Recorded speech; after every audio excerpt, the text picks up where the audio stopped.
Hello മുത്തുകളെ സത്തുകളെ കരളുകളെ കുളിരുകളെ പഞ്ചാര കുഞ്ചുകളെ അറക്കലിന്റെ മനക്കലിലേക്ക് സ്വാഗതം. നമ്മുടെ ക്രിസ്മസ് എക്സാമിന് ഏറ്റവും ഇമ്പോർട്ടൻ്റ് ആയുള്ള ഒരു ടോപ്പിക്കാണ്, അല്ലെങ്കിൽ ഏറ്റവും ഇമ്പോർട്ടൻ്റ് ആയ ഒരു ചാപ്റ്ററാണ് ബിഹൈൻഡ് ദ മൂമെന്റ്, ചലനത്തിന് പിന്നിൽ എന്ന് പറയുന്ന ഈ ഒരു ചാപ്റ്റർ. ഓക്കെ, അതിമനോഹരമായുള്ള ഒരു ചാപ്റ്ററാണ്.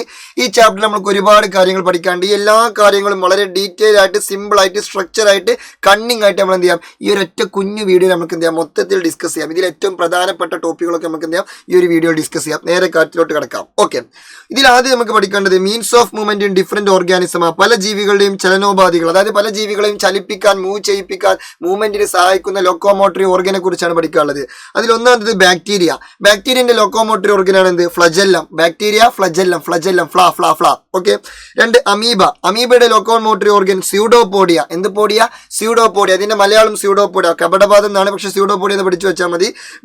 ഫ്ലജെല്ലത്തിന്റെ മലയാളം ഫ്ലജെല്ലം എന്നാണ്. ഓക്കെ. പിന്നെ പാരമീസിയത്തിന്റെ ലോക്കോമോട്ടറി ഓർഗൻ സീലിയയാണ്. പാരമീസിയത്തിൽ സി ഉണ്ട്, സീലിയയിലും സി ഉണ്ട്. അങ്ങനെ ആലോചിക്കുക, പാരമീസിയം സി, സീലിയ സി. അപ്പൊ പാരമീസിയത്തിന്റെ ലോക്കോമോട്ടറി ഓർഗൻ സീലിയ. പിന്നെ ഹൈഡ്ര. ഹൈഡ്രയുടെ ലോക്കോമോട്ടറി ഓർഗൻ ടെൻഡക്കിൾ ആണ്. Hydra locomotory organ tentacle. ഇതാണ് ഹൈഡ്ര. ഈ സാധനമാണ് tentacle. Tentacle, tentacle, hydra tentacle. Okay. പിന്നെ കോക്രോച്ച്. കോക്രോച്ച് പാറ്റ. ഓക്കെ. പാറ്റന്റെ locomotory organ leg and wings, അതായത് കൈയും അതുപോലെ തന്നെ ചിറകുകളും. പിന്നെ എർത്ത് വേം.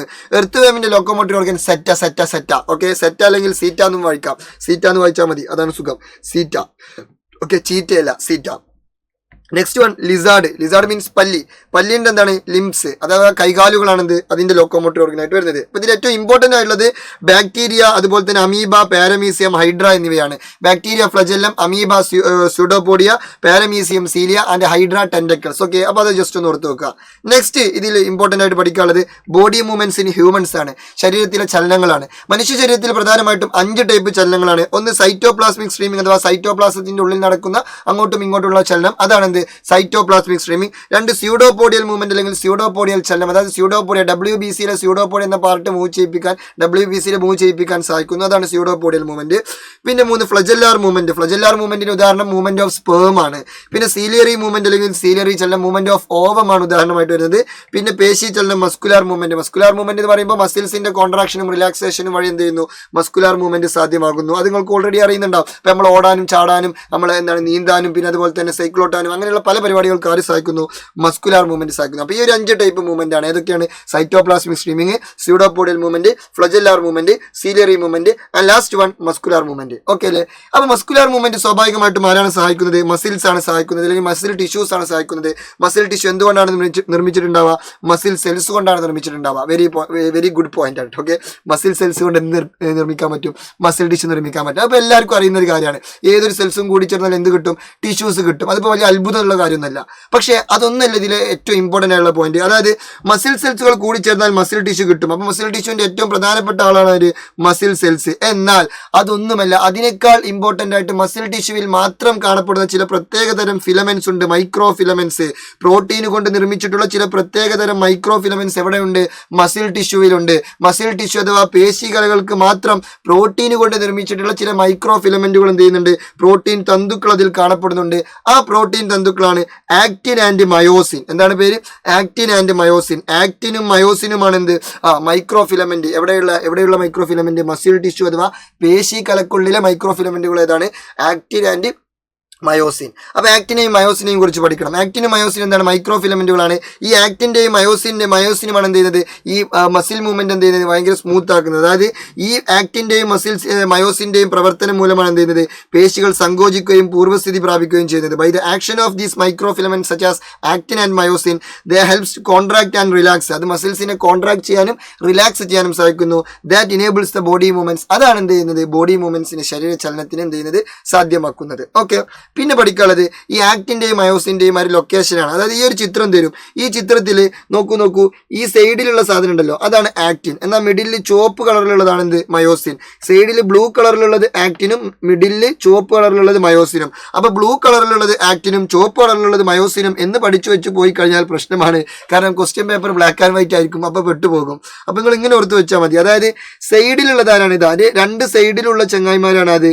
അതാണ് ആര്? ആക്റ്റിൻ. എന്നാൽ അതേസമയം മിഡിലുള്ളതാണ് ആര്? മയോസിൻ. അപ്പൊ മിഡില് എം ആണ്, മയോസിനും എം ആണ്. മിഡില് എം ആണ്, മയോസിനും എം ആണ്. മിഡില് എം ആണ്, മയോസിനും എം ആണ്. അങ്ങനെ ഓർത്ത് വെക്കുക. അപ്പൊ മിഡിലുള്ളത് ആര്? മയോസിൻ. അപ്പൊ പിന്നെ രണ്ട് സൈഡിലും അപ്പുറത്തും ഇപ്പുറത്തുള്ള ആളുകളാണ് ആര്? ആക്റ്റിൻ. ഓക്കെ, അപ്പൊ ഞാൻ ഇങ്ങോട്ട് മാറൂല. അപ്പൊ ഈ മിഡിലുള്ളത് ആരാണ്? മയോസിൻ. അപ്പൊ ഈ സൈഡിലുള്ളത് ആരാണ്? ആക്റ്റിൻ. അല്ലാതെ നീലും ചുവപ്പും എന്ന് ഓർത്ത് വെച്ച് പോകരുത്, അത് പണിപ്പാളാൻ ചാൻസ് ഉണ്ട്. ഓക്കെ, ഇനി ഡിഫറെന്റ് ടൈപ്പ് ഓഫ് മസിൽസ് ആണ്. അതായത് ഇപ്പോൾ നമ്മൾ മസിൽസിനെ കുറിച്ചാണല്ലോ സംസാരിക്കുന്നത്. അപ്പോൾ ബോഡിയിൽ ഏതൊക്കെ ടൈപ്പ് മസിൽസ് ഉണ്ട് എന്നാണ് ഇനി പറയാൻ പോകുന്നത്. ബോഡിയിൽ പ്രധാനമായിട്ടും കാണപ്പെടുന്ന 3 ടൈപ്പ് മസിൽസ് ആണുള്ളത്. ഒന്ന് skeletal muscles, 2 smooth muscles and third one cardiac muscles. Skeletal muscles എന്ന് പറഞ്ഞാൽ അസ്ഥിപേശികളാണ്. അത് അസ്ഥികളുമായിട്ട് ചേർന്ന് കാണപ്പെടുന്നു, സ്കെലിറ്റനുമായിട്ട് ചേർന്ന് കാണപ്പെടുന്നു. എന്നാൽ സ്മൂത്ത് മസിൽസ് അഥവാ മൃദുല പേശികളാണ്. അത് സോഫ്റ്റ് ആയിട്ടുള്ള, മൃദുലമായിട്ടുള്ള, സ്മൂത്ത് ആയിട്ടുള്ള ഭാഗങ്ങളിലാണ് കാണപ്പെടുക. ബോഡിന്റെ ഉൾഭാഗമാണോ പുറം ഭാഗമാണോ സ്മൂത്ത്? ഉൾഭാഗമല്ലേ സ്മൂത്ത്, അല്ല പുറം ഭാഗമാണോ സ്മൂത്ത്? എൻ്റെ ഇവിടെയൊക്കെ ഭയങ്കര ഒരണ്ട്, പക്ഷെ എൻ്റെ ഉള്ളിലുള്ള ബ്ലഡ് വെസൽസിനൊക്കെ തൊട്ട് അങ്ങനെ പോകും, ആ സീസോ പോലെ പോകും. അപ്പോൾ അവിടെയാണ് സ്മൂത്ത്. അപ്പോൾ ഇന്റേണൽ ഓർഗൻസിലും ബ്ലഡ് വെസൽസിലൊക്കെയാണ് ആര് കാണപ്പെടുക? മൃദുല പേശികൾ അല്ലെങ്കിൽ സ്മൂത്ത് മസിൽസ് കാണപ്പെടുക. പിന്നുള്ളത് കാർഡിയാക് മസിൽസ് അഥവാ ഹൃദയ പേശികളാണ്. സ്വാഭാവികമായിട്ട് അവരുടെ ആയിരിക്കും? ഹൃദയത്തിലായിരിക്കും. ഹൃദയത്തിന്റെ ഭിത്തിയിൽ, വാൾ ഓഫ് ഹാർട്ട് അങ്ങനെ തന്നെ എഴുതണം. ചില ആളുകൾ ഹൃദയം നിന്ന് എഴുതി വെക്കും, അതുകൊണ്ട് കാര്യമില്ല. ഹൃദയത്തിന്റെ ഭിത്തിയിൽ അല്ലെങ്കിൽ വാൾ ഓഫ് ഹാർട്ട് എന്ന് എന്ത് ചെയ്യുക? എഴുതി വെക്കുക. പിന്നെ അസ്ഥിപേശികളുടെ ആകൃതി എന്താണ്? അസ്ഥിപേശികളുടെ ആകൃതി സിലിണ്ടർ ആകൃതിയാണ്. ഇത് സിലിണ്ടർ ആകൃതിയാണ്.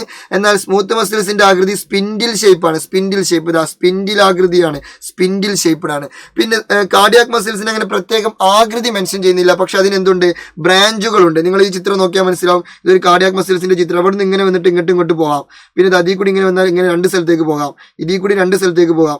ഇവിടുന്ന് ഇങ്ങനെ വന്നാൽ ഇങ്ങോട്ടും പോകാം, ഇങ്ങനെയും പോകാം. അതായത് എന്താ? ബ്രാഞ്ച് ഉണ്ട്. പക്ഷെ ബാക്കിയുള്ള മസിൽസിനൊന്നും എന്തില്ല? ബ്രാഞ്ച് ഇല്ല. അതൊക്കെ സ്ട്രൈറ്റ് ഫോർവേഡ് ആണ്, നേരെ പോകാനാണ്. ഇതാ ഈ സ്പിൻഡിൽ ഷേപ്പുള്ള ഈ സ്മൂത്ത് മസിൽസ് നോക്കുക, ഇത് നേരെ പോയിട്ട് ഇവിടെ അവസാനിച്ചു, ഇത് ഇവിടെ അവസാനിച്ചു. ഇതിനൊന്നും എന്തില്ല? ബ്രാഞ്ച് ഇല്ല. അപ്പൊ ബ്രാഞ്ച് ഉള്ളത് ആർക്ക് മാത്രമാണ്? സ്മൂത്ത് മസിൽസിന് മാത്രം, കാർഡിയാക് മസിൽസിന് മാത്രമേ എന്തുള്ളൂ? ബ്രാഞ്ചുകളുള്ളൂ. അപ്പൊ ആ ഒരു കാര്യം എന്ത് ചെയ്യുക? ജസ്റ്റ് ഒന്ന് ഓർത്ത് വെക്കുക. ഓക്കെ അല്ലേ? പിന്നെ അസ്ഥിപേശികളും മൃദുല പേശികളും ഹൃദയപേശികളും. ഇതിൽ അസ്ഥിപേശികൾ വോളണ്ടറി മൂവ്മെന്റിന് സഹായിക്കുന്നു, അല്ലെങ്കിൽ എന്താണ്? ഐച്ഛിക ചലനത്തിന് സഹായിക്കുന്നു. അതേസമയം സ്മൂത്ത് മസിൽസ് അതുപോലെ തന്നെ ഹൃദയപേശി, കാർഡിയാക് മസിൽസ് ഒക്കെ എന്ത് ചെയ്യുന്നു?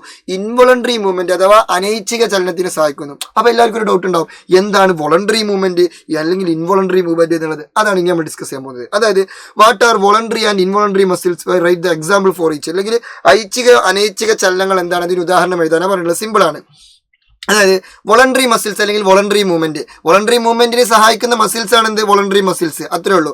ഇൻവോളണ്ടറി മൂവ്മെന്റിനെ സഹായിക്കുന്ന മസിൽസ് ആണ് എന്ത്? Involuntary muscles. അപ്പൊ എന്താണ് വോളണ്ടറി മൂവ്മെന്റ്, എന്താണ് ഇൻവോളണ്ടറി മൂവ്മെന്റ്, എന്താണ് ഐച്ഛിക ചലനം, എന്താണ് അനൈച്ഛിക ചലനം കിട്ടണം. സിമ്പിൾ, ഇത്രേ ഉള്ളൂ. അതായത് നമുക്ക് നിയന്ത്രിക്കാൻ പറ്റുന്ന ചലനങ്ങളാണ് എന്ത്? ഐച്ഛിക ചലനങ്ങൾ. അതായത് നമ്മളെ കൺട്രോൾ ആയിരിക്കും, നമ്മളെ ആഗ്രഹത്തിനനുസരിച്ച് പ്രവർത്തിക്കാൻ പറ്റും, നമ്മുടെ ഇഷ്ടത്തിനനുസരിച്ച് പ്രവർത്തിക്കാൻ പറ്റും, നമ്മുടെ ഇച്ഛകൾക്കനുസരിച്ച് പ്രവർത്തിക്കാൻ പറ്റും. അതാണ് ഐച്ഛിക ചലനം അല്ലെങ്കിൽ വോളണ്ടറി മൂവ്മെന്റ്. ഇപ്പൊ ഫോർ എക്സാമ്പിൾ, എനിക്ക് വേണമെങ്കിൽ ഈ റിമോട്ട് എടുക്കാതിരിക്കാം. എനിക്ക് വേണമെങ്കിൽ ഈ പേന കൊണ്ട് ഇങ്ങനെ എഴുതാതിരിക്കാം. ക്ലാസ് നിർത്തി പോകാതിരിക്കാം. കൈ ഇങ്ങനെ ആക്കാം, ഞാൻ കറങ്ങാം, തിരിയാം, മറിയാം, എന്തും ചെയ്യാം. ഇതൊക്കെ എന്റെ കൺട്രോളുള്ള മൂവ്മെന്റ് ആണ്. എന്റെ കൈയിന്റെ മൂവ്മെന്റ്, എന്റെ വിരലിന്റെ മൂവ്മെന്റ്, എന്റെ കാലിന്റെ മൂവ്മെന്റ്, എന്റെ തലയുടെ മൂവ്മെന്റ്, ഇതൊക്കെ എന്താണ്? ആ വോളണ്ടറി മൂവ്മെന്റ് ആണ്, എന്റെ കൺട്രോളുള്ള മൂവ്മെന്റ് ആണ്. പക്ഷെ അങ്ങനെയെങ്കിൽ എന്തായിരിക്കും ഇൻവോളണ്ടറി? നമ്മളെ കൺട്രോളിലല്ലാത്ത മൂവ്മെന്റ്. ഉദാഹരണം പറയുകയാണെന്നുണ്ടെങ്കിൽ ഫോർ എക്സാമ്പിൾ എന്താണ്? ഹാർട്ട് ബീറ്റ്, ഹൃദയമിടിപ്പ്. ഞാൻ പറഞ്ഞിട്ടാണോ എൻ്റെ ഹൃദയം ഇടിക്കുന്നത്? എന്റെ കൺട്രോളാണ്. ഞാൻ പറയുന്നത് ഹൃദയമേ ഒരു 5 മിനിറ്റ് റെസ്റ്റ് എടുത്തോളൂ. അങ്ങനെ പറ്റുമോ? അങ്ങനെയാണെങ്കിൽ കാലാകാലം റെസ്റ്റ് ആക്കണം, അത് പറ്റൂല. അതുപോലെ തന്നെ റെസ്പിറേഷൻ, ശ്വാസോച്ഛ്വാസം. ഞാൻ ഇപ്പം ഇങ്ങനെ ശ്വാസം എടുത്തുകൊണ്ടിരിക്കുന്നുണ്ട്. ഞാൻ പറഞ്ഞിട്ടാണോ ശ്വാസം എടുക്കുന്നത്? ഞാൻ പറയാണ് ശ്വാസം എടുക്കേണ്ട, ഒരു 5 മിനിറ്റ് റെസ്റ്റ് എടുത്തോളൂ, എന്നിട്ട് ശ്വാസം എടുക്കാൻ പറഞ്ഞാൽ പറ്റുമോ? പറ്റൂല. നേരെ മറിച്ച് എനിക്കിപ്പോൾ എന്താ? ഈ കൈ മൂവ് ചെയ്യിപ്പിക്കാതിരിക്കാം. ഇതൊക്കെ എൻ്റെ കൺട്രോളാണ്. ഈ വിരലിങ്ങനെ ഇളക്കാതിരിക്കാം, എൻ്റെ കൺട്രോളാണ്. പക്ഷെ എൻ്റെ ഹാർട്ട് ബീറ്റിൻ്റെ കൺട്രോളല്ല, എൻ്റെ റെസ്പിറേഷൻ്റെ കൺട്രോളല്ല, അല്ലെങ്കിൽ എൻ്റെ ബോഡിയിലുള്ള ഇന്റേണൽ ഓർഗൻസിൻ്റെ ഓരോ മൂവ്മെന്റുകൾ, അതൊന്നും എൻ്റെ കൺട്രോളല്ല. അതാണെന്ത്? ഇൻവോളണ്ടറി മൂവ്മെന്റ്, അല്ലെങ്കിൽ ആ മൂവ്മെന്റിന് സഹായിക്കുന്ന ആളുകളാണ് ഇത് ഇൻവോളണ്ടറി മസിൽസ്.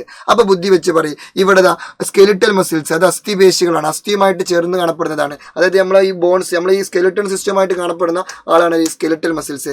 അതിന്റെ മൂവ്മെന്റ് നമ്മളെ കൺട്രോളിലാണ്. അപ്പൊ അത് വോളണ്ടറി മൂവ്മെന്റ് ആയിരിക്കും. എന്നാൽ അതേസമയം സ്മൂത്ത് മസിൽസ്, അത് ബോഡിന്റെ ഉള്ളിലാണ്. അപ്പൊ അതിന്റെ കൺട്രോൾ നമ്മളെ കയ്യിലാവില്ല. അപ്പൊ അത് ഇൻവോളണ്ടറി മസിൽസ് ആയിരിക്കും. പിന്നെ അതുപോലെ തന്നെ ഹൃദയപേശി അഥവാ കാർഡിയാക് മസിൽസ്, അത് ഹൃദയത്തിലാണ്. ഹാർട്ട് ബീറ്റ് എന്തായാലും എന്താണ്? നമ്മളെ കൺട്രോളല്ല. അപ്പൊ അതും എന്തായിരിക്കും? ഇൻവോളണ്ടറി മസിൽസ് ആയിരിക്കും, അല്ലെങ്കിൽ അനൈച്ഛിക പേശികളായിരിക്കും. ഓക്കെ, അപ്പോൾ ഇതാണ് വോളണ്ടറി ആൻഡ് ഇൻവോളണ്ടറി എന്നതുകൊണ്ട് ഉദ്ദേശിച്ചത്. ഓക്കെ അല്ലേ? അപ്പോൾ അത് കിട്ടി എന്ന് വിചാരിക്കുന്നു. ഇനി നമ്മൾ ഡിസ്കസ് ചെയ്യാൻ പോകുന്നത് human skeleton, മനുഷ്യാസ്ഥികൂടമാണ്.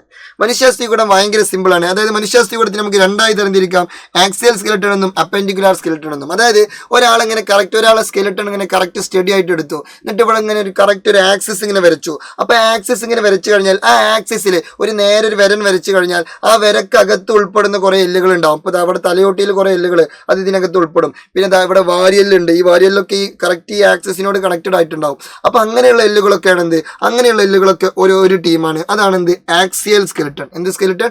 Axial skeleton. It consist of the bones in the central axis of the body. ബോഡിയുടെ സെൻട്രൽ ആക്സിസിൽ ഉൾപ്പെടുന്ന ബോൺസ് ആണ് ഇത് ആക്സിയൽ സ്കെലട്ടൺ. എന്നാൽ അപ്പെൻഡിക്കുലാർ സ്കെലട്ടൺ എന്ന് പറഞ്ഞാൽ ഈ സെൻട്രൽ ആക്സിസിൽ ഉൾപ്പെടാത്ത ബോൺസുകളായിരിക്കും. ഇപ്പോൾ ഫോർ എക്സാമ്പിൾ എൻ്റെ കൈയിൻ്റെ ഇവിടെയുള്ള എല്ല്, എൻ്റെ ഈ വിരലിൻ്റെ ഇവിടെയുള്ള എല്ല്, ഇതൊക്കെ ഈ സെൻട്രൽ ആക്സിസിൽ ഉൾപ്പെടുന്നുണ്ടോ? ഇല്ല. ഇതൊക്കെ ഈ സെൻട്രൽ ആക്സിസിൽ നിന്നും കുറേ ദൂരെ അപ്പുറത്താണ് കാണപ്പെടുന്നത്. അതേപോലെ തന്നെ ഈ വിരലിൻ്റെ ഈ തുമ്പത്തുള്ള എല്ലുകളൊക്കെ കുറേ ദൂരെയാണ് കാണപ്പെടുന്നത്. സെൻട്രൽ ആക്സിസുമായിട്ട് യാതൊരു ബന്ധവുമില്ല. അപ്പോൾ അത്തരത്തിലുള്ള എല്ലുകളാണ് appendicular skeleton. It consist of the bones which are connected to the central axis. അവർ സെൻട്രൽ ആക്സിനായിട്ട് ഇങ്ങനെ കണക്ഷനേ ഉണ്ടാവുള്ളൂ, അല്ലാതെ ഡയറക്റ്റ് സെൻട്രൽ ആക്സിൽ അവർ എന്ത് ചെയ്യുന്നില്ല, ഉൾപ്പെടുന്നില്ല. ഇതാണ് NH, നാഷണൽ ഹൈവേ. ഇതാണെന്ന് വിചാരിക്കുക. ഈ നാഷണൽ ഹൈവേയിൽ ഉൾപ്പെടുന്ന ആളുകളാണ് ഒരു ആക്സിയൽ സ്കെലട്ടൺ. എന്നാൽ ഈ പോക്കറ്റ് റോഡിലുള്ള ആൾക്കാരാണ് ഒരു അപ്പെൻഡിക്കുലാർ സ്കെലട്ടൺ. അത്രയേ ഉള്ളൂ. ഓക്കെ, അപ്പോൾ it consist of the bones in the central axis of the body. അഥവാ ശരീരത്തിന്റെ കേന്ദ്ര അക്ഷത്തിൽ കാണപ്പെടുന്ന അസ്ഥികളെ അക്ഷാസ്ഥികൂടമെന്നും കേന്ദ്രാക്ഷത്തിലേക്ക് ഘടിപ്പിച്ചിരിക്കുന്ന അസ്ഥികളെ അനുബന്ധ അസ്ഥികൂടമെന്നും പറയുന്നു. അങ്ങനെ ടോട്ടൽ ഒരാളുടെ ബോഡിയിൽ ഏകദേശം 206 എല്ലുണ്ട്. 206 എല്ലുണ്ട്. അതിൽ സ്കള്ള്, തലയോട്ടിയിൽ 29 എല്ലുണ്ടാവും. അതിവിടെ ഓൾറെഡി മെൻഷൻ ചെയ്തിട്ടുണ്ട്.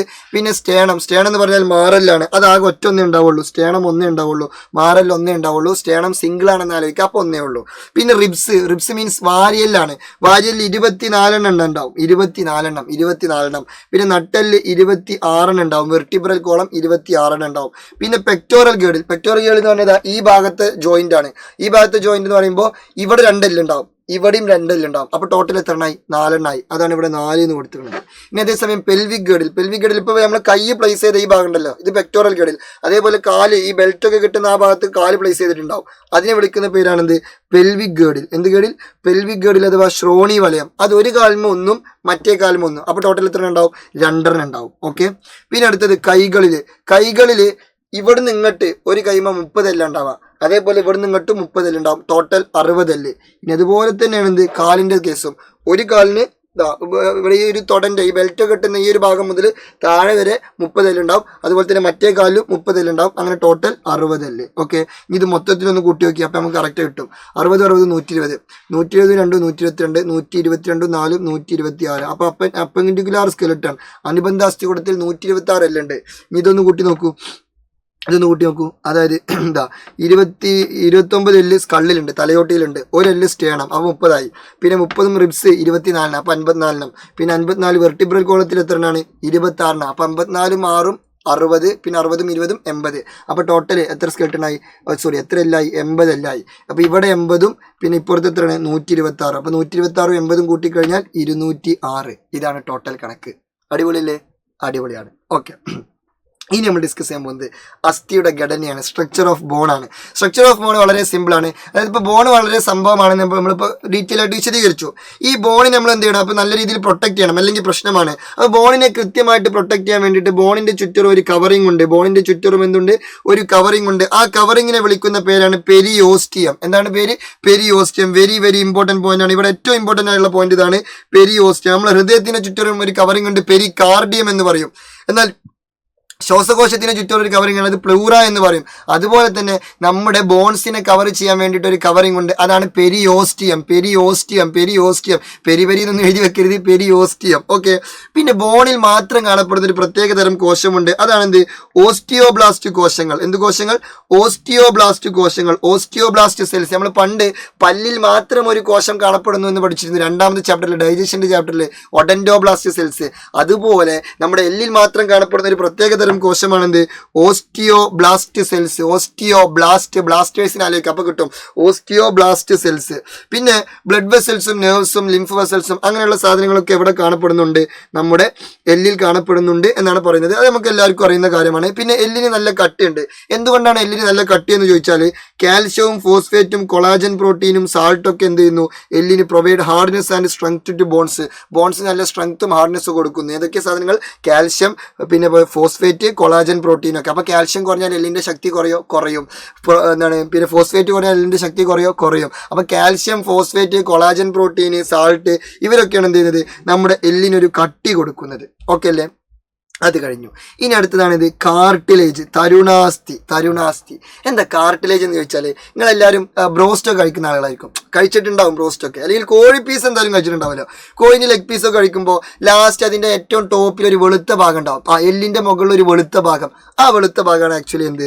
കാർട്ടിലേജ് അഥവാ തരുണാസ്ഥി.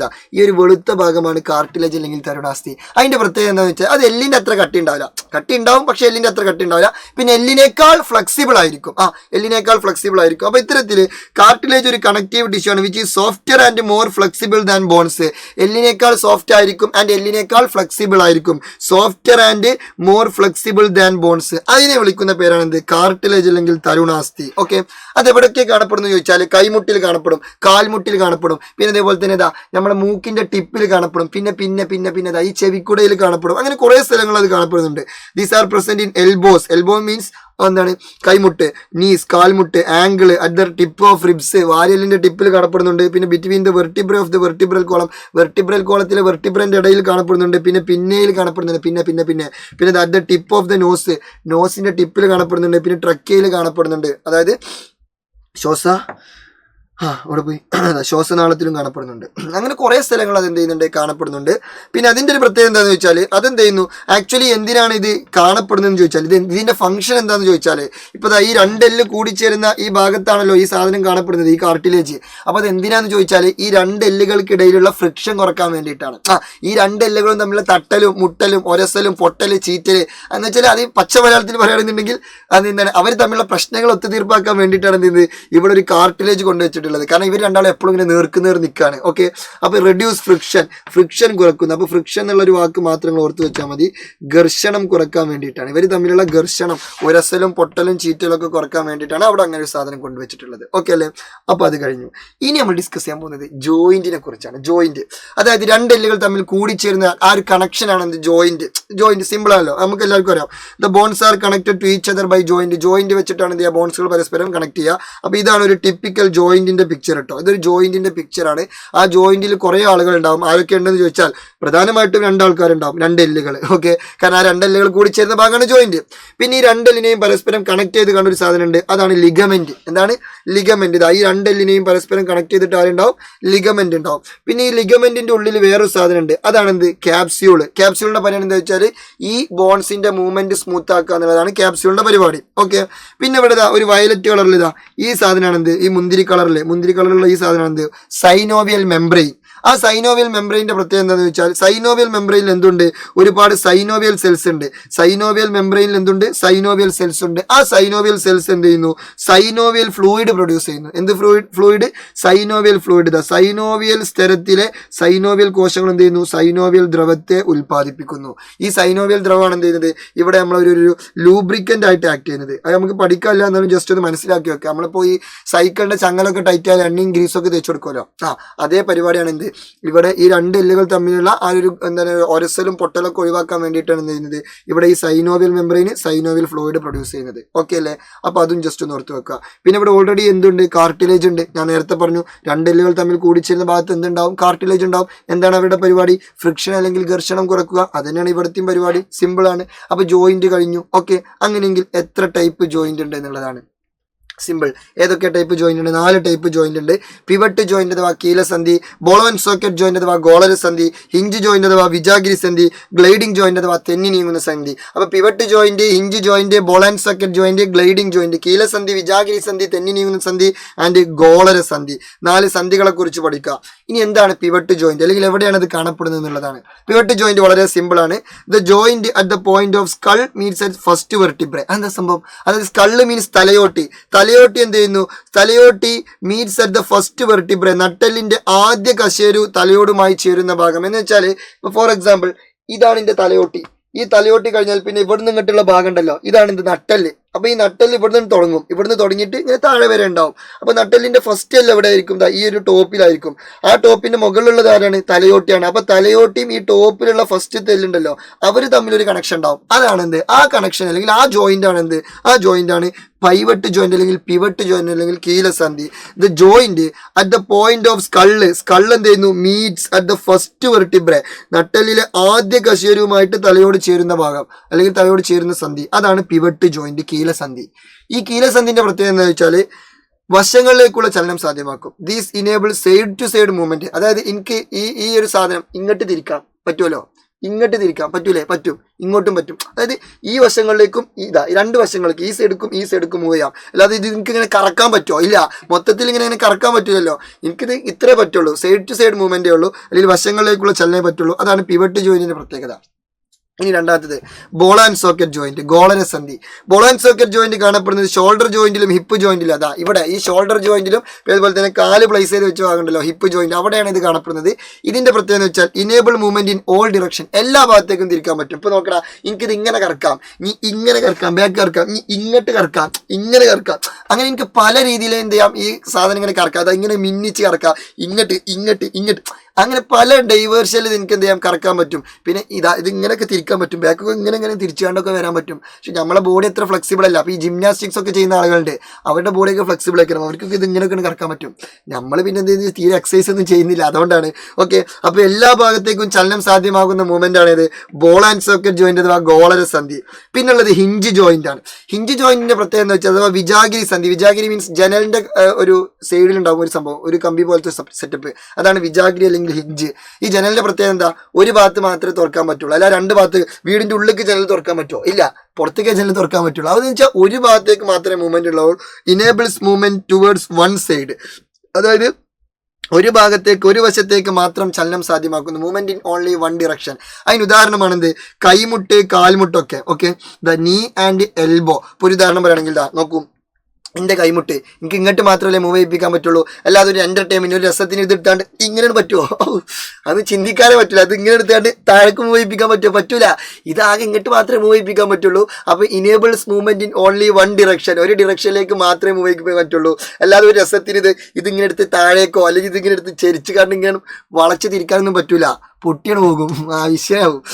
അപ്പൊ അതാണ് എന്ത്? ഹിഞ്ച് ജോയിന്റ് അല്ലെങ്കിൽ വിജാഗിരി സന്ധി. And last one gliding joint, തെന്നി നീങ്ങുന്ന സന്ധി. തെന്നി നീങ്ങുന്ന സന്ധി എന്ന് പറയുമ്പോൾ അതിന്റെ മൂവ്മെന്റ് എങ്ങനെയായിരിക്കും? തെന്നി നീങ്ങുന്ന തരത്തിലായിരിക്കും അതിന്റെ ചലനം. ഇനേബിൾസ് ഗ്ലൈഡിംഗ് മൂവ്മെന്റ്, ചെറിയൊരു തെന്നി നീങ്ങുന്ന രീതിയില, ഇങ്ങനെ തെന്നി നീങ്ങുന്ന രീതിയിലായിരിക്കും അതിന്റെ ചലനം. ഉദാഹരണം പറയാം, അതായത് ആംഗിള് ആൻഡ് റിസ്റ്റ്, കൈക്കുഴ അല്ലെങ്കിൽ കാൽക്കുഴ, അതാ ഈ ഒരു ഭാഗം ഉണ്ടല്ലോ, അതാണ് കൈക്കുഴ അല്ലെങ്കിൽ റിസ്റ്റ്. പിന്നെ അതേപോലെ തന്നെ ആംഗിള് അല്ലെങ്കിൽ കാൽക്കുഴ, ഞെരിയാണിന്റെ ഭാഗം. ഇത് സിമ്പിളാണ്. നോക്കൂ, ഇത് ചെറിയ രീതിയിലുള്ള ഒരു മൂവ്മെന്റ് അല്ലേ, തെന്നി നീങ്ങുന്ന രീതിയിലുള്ള ഒരു കുഞ്ഞു മൂവ്മെന്റ്. നോക്കൂ, ഒരു റൊമാൻറ്റിക് മൂവ്മെന്റ്. ഇതാണ് ഗ്ലൈഡിംഗ് ജോയിന്റ് അല്ലെങ്കിൽ തെന്നി നീങ്ങുന്ന സന്ധി. ഓക്കെ അല്ലേ? അപ്പൊ അത് കിട്ടി. ഇനി നമ്മൾ ഡിസ്കസ് ചെയ്യാൻ പോകുന്നത് ഡൈവേഴ്സിറ്റി ഇൻ ദ സ്ട്രക്ചറൽ ഫ്രെയിംവർക്കാണ്. അതായത് ഫ്രെയിംവർക്കിനെ കുറിച്ചാണ്. ഇപ്പം നമ്മൾ അസ്ഥികൂടത്തിനെ കുറിച്ച് ഡീറ്റെയിൽ ആയിട്ട് പഠിച്ചു, അതിലുള്ള ഓരോ എല്ലുകളെ കുറിച്ച് പഠിച്ചു, അതുപോലെ ജോയിന്റിനെ കുറിച്ച് പഠിച്ചു, കാർട്ടിലേജിനെ കുറിച്ച് പഠിച്ചു, അങ്ങനെ കുറേ സാധനങ്ങളെ കുറിച്ച് പഠിച്ചു. അപ്പോൾ ഇതിൽ ഇപ്പോൾ ഫോർ എക്സാമ്പിൾ ഇപ്പോൾ മനുഷ്യന്റെ ബോഡി നിങ്ങൾ എടുത്തു നോക്കുക. മനുഷ്യന്റെ ബോഡി നോക്കുകയാണെങ്കിൽ അസ്ഥികൂടം എവിടെ കാണപ്പെടുന്നത്? ബോഡിന്റെ ഉള്ളിലാണ് കാണപ്പെടുന്നത്. ഇപ്പോൾ ഒരു പശുവിന്റെ കേസിലാണെങ്കിലും ബോഡിന്റെ ഉള്ളിലാണ് അസ്ഥികൂടം കാണപ്പെടുന്നത്. ആനയാണെങ്കിലും പൂച്ചയാണെങ്കിലും, ഇത് കടുവ, ഓക്കെ, കടുവയാണെന്നുണ്ടെങ്കിലും നായാണെന്നുണ്ടെങ്കിലും ആരാണെന്നുണ്ടെങ്കിലും ഇവരുടെ എല്ലാവരുടെയും പ്രത്യേകത എന്ന് വെച്ചാൽ അസ്ഥികൂടം ഉള്ളിലായിരിക്കും അല്ലേ? അതിലാർക്കും ഒരു ഡൗട്ടൊന്നുമില്ല. എന്നാൽ നോക്കടാ, നിങ്ങൾ ഈ ഗ്രാസ് ഹോപ്പർ, പുൽച്ചാടി അല്ലെങ്കിൽ ഞണ്ട് അല്ലെങ്കിൽ എന്താണ് കല്ലുമ്മക്കായി, കടുക്ക, തേള്, അതിൻ്റെ ഒക്കെ പ്രത്യേകത എന്താ? അതിൻ്റെ ഒക്കെ അസ്ഥികൂടം ബോഡിന്റെ പുറത്തേക്കാരം അല്ലേ? ഞണ്ടിന്റെ അസ്ഥികൂടം ബോഡിന്റെ പുറത്തേക്കാരം. കല്ലുമ്മക്കായിന്റെ അസ്ഥികൂടൊക്കെ എവിടെയാണ്? കക്ക, ചിപ്പി എന്നൊക്കെ കേട്ടിട്ടില്ലേ? അതിൻ്റെ ഒക്കെ അസ്ഥികൂടം എവിടെയാണ്? ബോഡിന്റെ പുറത്താണ്. ഇനി പോട്ടെ, നിങ്ങളുടെ വീട്ടിലുള്ള പാറ്റന്റെ അസ്ഥികൂടം ബോഡിന്റെ പുറത്തല്ലേ? അതെങ്ങനെ? അത് ചില ജീവികളുടെ അസ്ഥികൂടം പുറത്ത്, നമ്മളെ കേസിൽ അസ്ഥികൂടം ഉള്ളില്. അപ്പൊ അവിടുന്ന് തന്നെ നിങ്ങൾക്ക് മനസ്സിലാക്കാൻ പറ്റും എന്ത്? അസ്ഥികൂടം ഉള്ളിലുള്ള ജീവികളുണ്ട്, അസ്ഥികൂടം പുറത്തുള്ള ജീവികളുണ്ട്. ഇനി വേറെ കുറെ ജീവികളുണ്ട്, അതായത് മണ്ണിരനെ പോലെയുള്ള കുറെ ജീവികൾ. ഇവർക്ക് അങ്ങനെ അസ്ഥികൂടം ഒന്നുമില്ല. ഇവരുടെ ബോഡിന്റെ ഉള്ളിൽ മൊത്തം വെള്ളമായിരിക്കും, വാട്ടർ ഇങ്ങനെ നിറഞ്ഞിട്ടുണ്ടാവും. അവരുടെ അസ്ഥികൂടം ആ വാട്ടർ നിറച്ചിട്ടുള്ള കുറെ അറകൾ ഉണ്ടാവും, അതാണ് അവരുടെ അസ്ഥികൂടം. അപ്പൊ അതിനെ ബേസ് ചെയ്തിട്ടുണ്ട് നമ്മൾ ഈ ഒരു ഫ്രെയിം വർക്കിന് അല്ലെങ്കിൽ ഈ സ്ട്രക്ചറൽ ഫ്രെയിമിന്, ഈ ഒരു അസ്ഥിഘടനയെ നമ്മൾ എന്ത് ചെയ്യാം? മൂന്നായിട്ട് തരംതിരിക്കാം. ഒന്ന് എക്സോസ്കെലട്ടൺ അഥവാ ബാഹ്യ അസ്ഥികൂടം, അസ്ഥികൂടം പുറത്തായിരിക്കും. 2 എൻഡോസ്കെലട്ടൺ ആന്തര അസ്ഥികൂടം, അസ്ഥികൂടം ഉള്ളിലായിരിക്കും. 3 ഹൈഡ്രോസ്കെലട്ടൺ അഥവാ ഹൈഡ്രോസ്കെലട്ടൺ തന്നെ അസ്ഥികൂടം ഒരു വെള്ളം നിറച്ചിട്ടുള്ള കുറെ അറകളുടെ രൂപത്തിലായിരിക്കും. പറഞ്ഞുതരാം, ഡീറ്റെയിൽ ആയിട്ട് പറഞ്ഞുതരാം. ഒന്ന് എക്സോസ്കെലട്ടൺ അഥവാ ബാഹ്യ അസ്ഥികൂടം. ഇപ്പൊ ഫോർ എക്സാമ്പിൾ ക്രാബ്സ്, മസിൽസ്, ഒയിസ്റ്റേഴ്സ്, അതായത് ഞണ്ട്, കക്ക, ചിപ്പി, അതിന്റെ അസ്ഥികൂടം ഭയങ്കര കട്ടി ഉണ്ടാവും. പിന്നെ അത് പുറത്തു വെക്കാരം, പുറത്തായതുകൊണ്ട് തന്നെ അത് എക്സോസ്കെലട്ടൺ ആണ്, ബാഹ്യാസ്ഥികൂടമാണ്. മാത്രമല്ല അതിന് നല്ല കട്ടി ഉണ്ടാവും. ഞണ്ടിന്റെ ഒക്കെ പുറത്ത് പോയിട്ട് നമ്മളിങ്ങനെ മേടിക്കഴിഞ്ഞാൽ അല്ലെങ്കിൽ ഇങ്ങനെ തട്ടിക്കഴിഞ്ഞാൽ പൊട്ടുമോ? ഇല്ല, അതിന് നല്ല കട്ടി ഉണ്ടാവും. കല്ലുമ്മക്കാർക്ക് എന്ത് കട്ടിയുണ്ട്, നല്ല കട്ടിയുണ്ട്. നമ്മൾ പല്ലുകൊണ്ടൊക്കെ കടിച്ചാൽ ചിലപ്പോൾ പല്ല് കേടരും. അത് അത്രയും കട്ടിയുണ്ട്. എന്തുകൊണ്ട് അത്രയും കട്ടി എന്ന് ചോദിച്ചാൽ ഡ്യൂ ടു കാൽഷ്യം കാർബണേറ്റ്. അതാണ് അതിന്റെ മെയിൻ പോയിന്റ്. ഇവിടെ മെയിൻ ആയിട്ട് പഠിക്കേണ്ട പോയിന്റാണ്. കാൽഷ്യം കാർബണേറ്റ് ഉണ്ടായതുകൊണ്ടാണ് ഈ മസിൽസ് അഥവാ കക്ക, ഞണ്ട്, ചിപ്പി അങ്ങനെയുള്ള സാധനങ്ങളുടെ ഒക്കെ പുറന്തോടിന് ഭയങ്കര കട്ടി. എന്നാൽ അതേപോലെ തന്നെ പുറന്തോട് അല്ലെങ്കിൽ അതേപോലെ തന്നെ ഈ അസ്ഥികൂടം പുറത്തുള്ള വേറെ കുറെ ജീവികളാണ് ഇത്. ഇപ്പൊ ലൈക്ക് നമ്മളെ ഈ ഗ്രാസ് ഹോപ്പർ, കോക്രോച്ചുകളൊക്കെ, പാറ്റയും പുൽച്ചാടി, അതൊക്കെ എന്താണ് അസ്ഥികൂടം പുറത്തുള്ള ജീവികൾ തന്നെയാണ്. പക്ഷെ അവർക്ക് ഈ ഞണ്ടിന്റെ ഒക്കെ പോലെ അല്ലെങ്കിൽ കക്കന്റെ ഒക്കെ പോലെ ഭയങ്കര കട്ടിയുള്ള പുറന്തോടില്ല. ഇപ്പൊ നോക്കടാ, ഇവിടെ നോക്കൂ, ഈ ചിത്രത്തിലേക്ക് നോക്കൂ, ഇവിടെ പോയി ആ ചിത്രം, ഇവിടെ നോക്കൂ, ഇവിടെ ഈ ഞണ്ടിന്റെ അസ്ഥികൂടം ഭയങ്കര കട്ടിയുണ്ട് പുറത്തുള്ളത്. പക്ഷെ ഇതിന്റെ അസ്ഥികൂടം പുറത്താണ്, പക്ഷെ അത്ര കട്ടിയില്ല. കാരണം എന്താണെന്ന് ചോദിച്ചാൽ അത് കാൽഷ്യം കാർബണേറ്റ് കൊണ്ടാണ് ഉണ്ടാക്കിയത്, ആ കട്ടിയുള്ളത്. പക്ഷെ ഇതങ്ങനെയല്ല. ഈ പുൽച്ചാടി അതുപോലെ തന്നെ പാറ്റ, ഇതിന്റെ കേസിലൊക്കെ അതിന്റെ അസ്ഥികൂടം നിർമ്മിച്ചിട്ടുള്ളത് കൈറ്റിൻ എന്ന് പറയുന്ന ഒരു സബ്സ്റ്റൻസ് കൊണ്ടാണ്. കൈറ്റിൻ എന്ന് പറയുന്ന സബ്സ്റ്റൻസ് കൊണ്ട്, അതുകൊണ്ടാണ് അതിന് അത്ര കട്ടിയില്ലാത്തത്. ആ കാര്യം ഓർത്ത് വെക്കുക. പിന്നെ എൻഡോസ്കെലട്ടൺ ആന്തര അസ്ഥികൂടം. ഉദാഹരണം ഇഷ്ടം പോലെ തരണം. മനുഷ്യൻ, പട്ടി, പൂച്ച, ആന, കുതിര, ഹിപ്പോപ്പൊട്ടമസ്, കണ്ടാമൃഗം, സിംഹം, കടുവ, പുലി, ഇതൊക്കെ ഇതിന് ഉദാഹരണമാണ്. കാരണം എന്താ, എല്ലാത്തിൻ്റെ അസ്ഥികൂടം ബോഡിൻ്റെ ഉള്ളിലാണ്. പിന്നെ ആ അസ്ഥികൂടം നിർമ്മിച്ചിട്ടുള്ളത് എന്തുകൊണ്ടാണ്? ബോൺസ് കൊണ്ടും കാർട്ടിലേജ് കൊണ്ടുമാണ്, തരുണാസ്ഥി കൊണ്ടും അസ്ഥികൾ കൊണ്ടുമാണ് നിർമ്മിച്ചിട്ടുള്ളത്. ഇതൊക്കെ നമുക്ക് എന്തിനാണ് സഹായിക്കുന്നത്? പ്രൊട്ടക്ഷന് സഹായിക്കുന്നുണ്ട്. പിന്നെ അതുപോലെ നമുക്കൊരു സ്ട്രക്ചർ തരുന്നുണ്ട്. പിന്നെ നമുക്ക് മൂവ്മെന്റിന് സഹായിക്കുന്നുണ്ട്. അങ്ങനെയുള്ള കുറേ കാര്യങ്ങൾക്ക് സഹായിക്കുന്നു. ആൻഡ് ലാസ്റ്റ് വൺ ഹൈഡ്രോസ്കെലട്ടൺ ആണ്. ഹൈഡ്രോസ്കെലട്ടന്റെ പ്രത്യേകത എന്ന് വെച്ചാൽ അതിന്റെ ബോഡിയിൽ ഫുള്ള് ഫ്ലൂയിഡ് ആയിരിക്കും. Fluid filled chambers R present in the body. ഇതാ മണ്ണിരയുടെ ശരീരത്തിനുള്ളിൽ, ഇപ്പോൾ എർത്ത് വേമിന്റെ ശരീരത്തിനുള്ളിൽ എന്തുണ്ടാവും? ദ്രവം നിറഞ്ഞിരിക്കുന്ന അറകളുണ്ട്. ഫ്ലൂയിഡ് ഫിൽഡ് ചേമ്പേഴ്സ് ഉണ്ട്. ഫ്ലൂയിഡ് ഫിൽഡ് ആയിട്ടുള്ള ചേമ്പേഴ്സ്, ദ്രവം നിറഞ്ഞ അറകളുണ്ട്. ആ ദ്രവം നിറഞ്ഞ അറകളാണ് എന്ത് ചെയ്യുന്നത്? Maintain there body structure and locomotion. അതിന്റെ ബോഡി സ്ട്രക്ചറും ലോക്കോമോഷനൊക്കെ നിയന്ത്രിക്കുന്നത്. ഇപ്പൊ നോക്കണ, ഈ മണ്ണിരക്ക് ഈ ഷേപ്പ് കിട്ടാൻ കാരണം എന്താ? ഇത്രയും സ്ഥലത്ത് ദ്രവം നിറഞ്ഞ ഫ്ലൂയിഡ് നിറഞ്ഞിട്ടുള്ള എന്തുണ്ട്? അറകളുണ്ട്. അതുകൊണ്ടാണ് ഈ ഒരു ഷേപ്പ്. അല്ലെങ്കിൽ ആ ഒരു ഷേപ്പ് ഉണ്ടാവില്ല. അപ്പൊ പിന്നെ മാത്രമല്ല, ഇതിനെങ്ങനെ ലോക്കോമോഷൻ ഒക്കെ ആരെന്നെയാണ് സഹായിക്കുന്നത്? ഈ ഫ്ലൂയിഡ് ഫിൽഡ് ചേമ്പേഴ്സ് ആണ് സഹായിക്കുന്നത്. This mechanism is commonly known as hydroskeleton. പിന്നെ ഹൈഡ്രോസ്കെലട്ടന്റെ വേറെ ഉദാഹരണമാണ് ഇത് ഹൈഡ്രയും അതുപോലെ തന്നെ സ്നെയില്, ഒച്ച് പോലെയുള്ള ജീവികളൊക്കെ. ഓക്കെ, അപ്പൊ അതും കഴിഞ്ഞു. എന്നാൽ ഞാൻ സത്യം പറയട്ടെ, നമ്മൾ ഈ ഒരു ബിഹൈൻഡ് ദ മൂവ്മെന്റ്, ചലനത്തിന് പിന്നിൽ എന്ന് പറഞ്ഞ ഈ ഒരു അതിമനോഹരമായ ചാപ്റ്ററിന്റെ ഒരുപാട് ഭാഗങ്ങൾ, ഏറ്റവും പ്രധാനപ്പെട്ട എല്ലാ ഭാഗങ്ങളും എന്ത് ചെയ്തു? നമ്മൾ ഡിസ്കസ് ചെയ്തു. ഏകദേശം എത്ര മിനിറ്റായി മക്കളെ? 30 മിനിറ്റ്, അല്ലെങ്കിൽ ഒരു 50 മിനിറ്റ് ഒന്നും, ഒരു 20 സംതിങ് മിനിറ്റ് ആയിട്ടുള്ളൂ. ഇത്രയും ചുരുങ്ങിയ സമയം കൊണ്ട് നമ്മൾ എന്ത് ചെയ്തിട്ടുണ്ട്? ഈ ഒരു ചാപ്റ്ററിലേക്ക് എല്ലാ പ്രധാനപ്പെട്ട സാധനങ്ങളും നമ്മൾ എന്ത് ചെയ്തിട്ടുണ്ട്? ഡിസ്കസ് ചെയ്തിട്ടുണ്ട്. ഇനി പ്ലാൻ മൂവ്മെന്റ്സ് ആണ്, അത് നിങ്ങൾക്ക് സെപ്പറേറ്റ് പഠിച്ചാൽ മതി, നോ പ്രശ്നം. അപ്പോൾ സൂപ്പറായിട്ട് പഠിക്കുക, അടിപൊളിയായിട്ട് പഠിക്കുക. നിങ്ങളുടെ അഭിപ്രായങ്ങൾ കമന്റിൽ രേഖപ്പെടുത്തുക. പിന്നെ ഈ ഒരു വീഡിയോ ജസ്റ്റ് നിങ്ങളുടെ ഫ്രണ്ട്സിനൊക്കെ ഒന്ന് ഷെയർ ചെയ്ത് കൊടുത്തോണ്ട്. കാരണം ഇത് മാത്രം കണ്ടു കഴിഞ്ഞാൽ നിങ്ങൾക്ക് ഈ ഒരു ചാപ്റ്റർ വളരെ സ്മൂത്ത് ആയിട്ട് പഠിച്ചു പോകാൻ പറ്റും. അതിന് വേണ്ടിയിട്ടാണ്. അപ്പോൾ ഇനി ഉഷാറായിട്ട് പഠിക്കാൻ എന്തെങ്കിലും ഡൗട്ട്സ് ഒക്കെ ഉണ്ടെങ്കിൽ മെസ്സേജ് ചോദിക്കുക. ഇത് നിങ്ങളുടെ സ്വന്തം അറക്കൽ. Good bye.